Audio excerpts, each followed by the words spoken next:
Welcome back to physics unveiled, जहां हम इंसानियत की सबसे बड़ी उपलब्धियों के पीछे छुपे विज्ञान को आसान भाषा में समझाते हैं।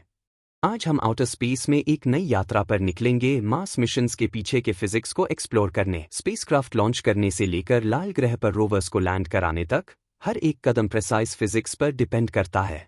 तो चलिए उड़ान भरते हैं। मार्स ने इंसानियत को सदियों से फैसिनेट किया है।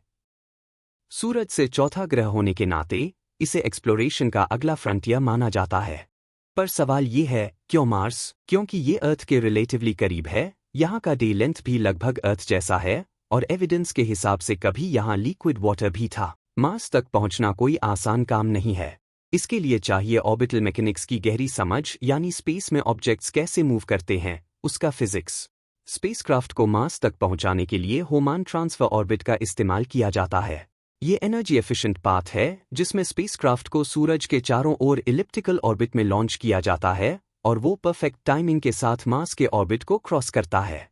ये एक 7 से 9 महीने की लंबी यात्रा होती है, जिसमें लगभग 260 मिलियन किलोमीटर का सफर तय किया जाता है।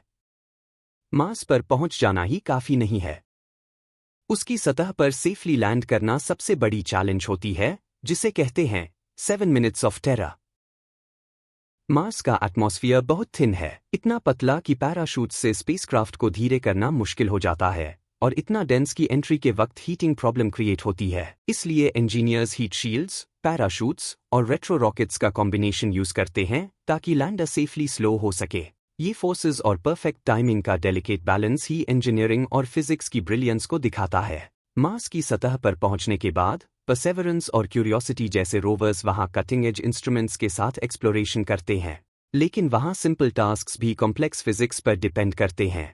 जैसे मार्स की ग्रेविटी अर्थ के मुकाबले सिर्फ 38% है, और थिन एटमॉस्फेयर मोबिलिटी और एनर्जी जनरेशन को इफेक्ट करता है। पावर जनरेट करने जैसी बेसिक चीज भी फिजिक्स पर ही आधारित है। सोलर पैनल्स और रेडियो आइसोटोप थर्मोइलेक्ट्रिक जनरेटर्स का इस्तेमाल करके रोवर्स हर्श एनवायरनमेंट में एनर्जी प्रोड्यूस करते हैं।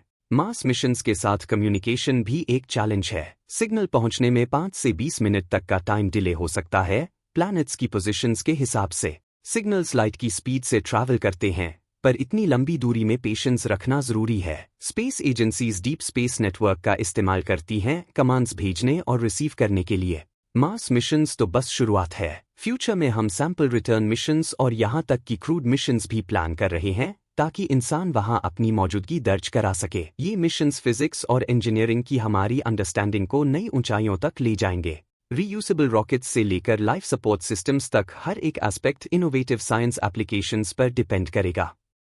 मार्स मिशंस का फिजिक्स इंसानी जिज्ञासा और हमारी एक्सप्लोरेशन की भूख का सबूत है। आपको मार्स मिशंस के बारे में सबसे ज्यादा एक्साइटिंग क्या लगता है? अपने थॉट्स कमेंट्स में जरूर शेयर करें।